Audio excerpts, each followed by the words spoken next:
लेकिन अब हमारी सुनने वाला कोई नहीं है यहाँ पे। कंटिन्यू यहाँ पर जॉब कर रहे हैं, कभी सोचा ही नहीं था कि ऐसा भी कोई दिन हमारे सामने आएगा। जो आदमी 6-6 साल से यहाँ काम कर रहा है, उसे कुछ बेनिफिट देने के बजाय उल्टा उसकी नौकरी छीनी जा रही है। हमारी मांगे पूरी करो, हमारी मांगे पूरी करो। डायरेक्टर मैडम हाय हाय, डायरेक्टर मैडम हाय हाय। नर्सिंग यूनियन जिंदाबाद, नर्सिंग यूनियन जिंदाबाद, नर्सिंग यूनियन जिंदाबाद। नारेबाजी करते हुए ये नर्सिंग कर्मचारियों की तस्वीरें हैं जो नूह जिले के शहीद हसन खां मेवाती मेडिकल कॉलेज के गेट पर धरने पर बैठे हैं। खबरों के मुताबिक उन्हें मेडिकल कॉलेज से नौकरी से हटा देने का नोटिस दे दिया गया है। ये कुल 114 कर्मचारी हैं जिन्हें नौकरी छोड़ देने का नोटिस दिया गया है। पिछले 6 सालों से मेडिकल कॉलेज में सेवाएं दे रहा ये नर्सिंग स्टाफ अचानक सड़कों पर आ गया है। नर्सिंग स्टाफ से उनकी समस्याएं सुनने के लिए स्थानीय कांग्रेस नेता मेहताब अहमद धरना स्थल पर पहुंचे और कर्मचारियों से मांग पत्र लेकर मुद्दा उठाने का आश्वासन दिया। विधायक जी से पहले मिल चुके हैं। सेशन विधानसभा का सत्र जारी है, वहां पर चंडीगढ़ पर उच्च अधिकारियों से और जिस लेवल पे ये मामला उठाना वहाँ उठाया जाएगा। इसी बात लगी, जो आदमी 6-6 साल से यहाँ काम कर रहा है, उसे कुछ बेनिफिट देने के बजाय उल्टा उसकी नौकरी छीनी जा रही है। यहाँ सुविधाओं की कमी है, वो सुविधाएं तो बढ़ाई नहीं जा रही, उल्टा स्टाफ को कम किया जा रहा है। ये बहुत गलत बात है। हम इसको, इनके संघर्ष को भी अपना समर्थन देते हैं और उचित लेवल पे जहाँ पर ये उठाया जाएगा हम वहाँ पर उठाएंगे।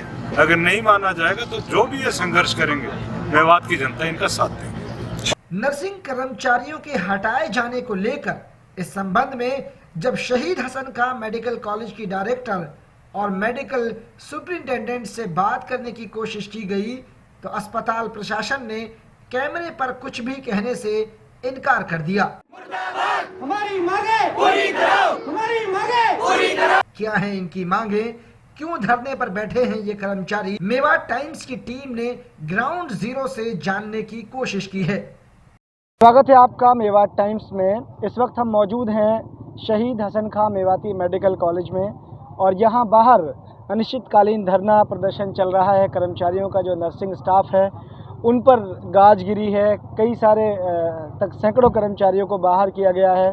उनसे ही उनकी समस्या है, हम जानने की कोशिश करेंगे कि क्या है उनकी मांगे हैं, क्यों धरने पर बैठे हैं और कब से वो काम कर रहे थे।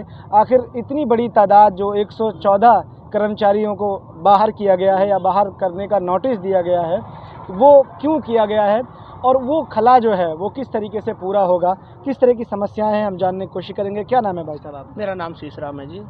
शीशराम जी, आप कब से यहाँ पर काम कर रहे हैं? मैं 5 साल से काम कर रहा हूँ यहाँ बाकी पे। और जितने जो साथीगण है, कोई 7 साल से भी कर रहा है, 6 साल से, मैक्सिमम 5 साल से ऊपर से काम कर रहे हैं यहाँ पे।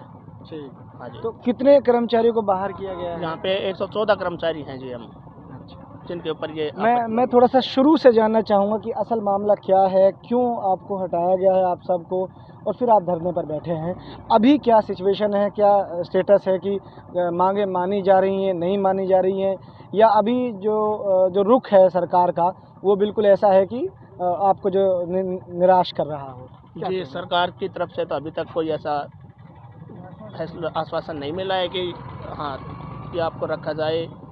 जब देश में कोरोना महामारी चल रही थी तो योगी जी ने, मोदी ने, खट्टर ने, सभी ने भैया कोरोना योद्धा है, इनके लिए ताली बजाओ, फूल बरसाओ, लेकिन अब हमारी सुनने वाला कोई नहीं है यहाँ पे।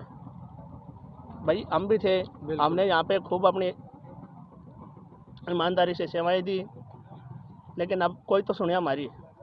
क्यों, मैं जानना चाह रहा हूँ कि क्यों बाहर किया गया है? क्या कोई वजह है, कोई खास वजह कि ये कोई गलती हो गई हो, ऐसा कुछ तो हुआ होगा? गलती की कोई वजह नहीं है। जो यहाँ पे पहले स्थायी कर्मचारी नहीं थे, लेकिन अब स्थायी कर्मचारी की पोस्ट आने की वजह से हमें बाहर का रास्ता दिखाई दिया गया है। लेकिन उसके उपरांत भी इनके पास 228 सीट वैकेंट है भी, जो हमें रख सकते हैं उन सीटों के ऊपर।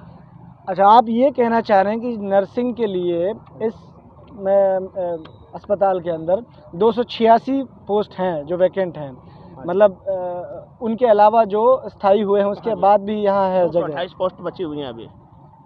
तो हमें, हमारी सरकार से यही गुजारिश है कि उन सीटों को पर हमें निकालने के बजाय यहीं पे निरंतर रूप से कार्य करने दिया जाए।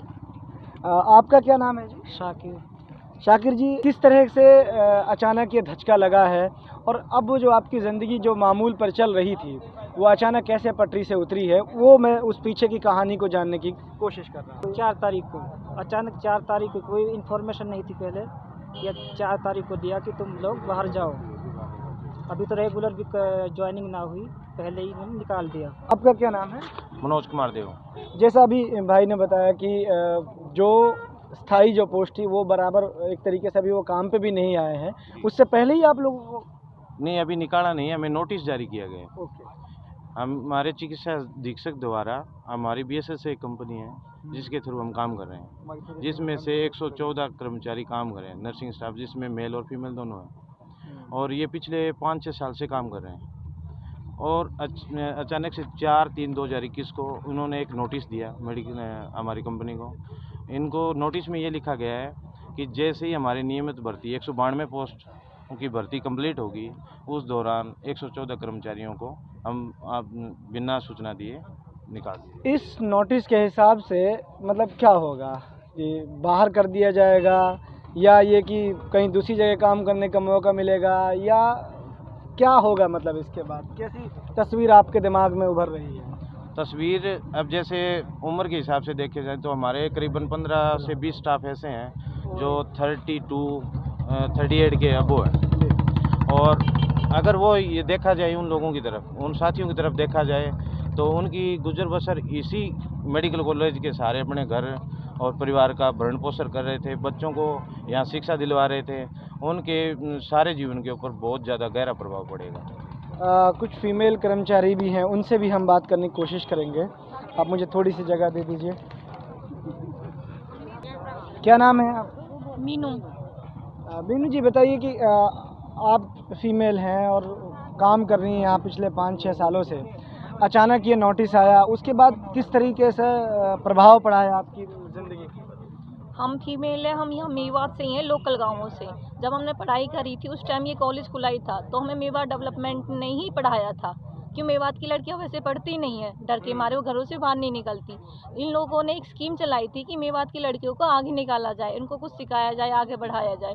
तो इन लोगों ने हमें पढ़ने के लिए बेंगलोर भेजा था, MD ऑफिस की तरफ से, जो नूम है उसकी तरफ से हम पढ़ने के लिए गए थे।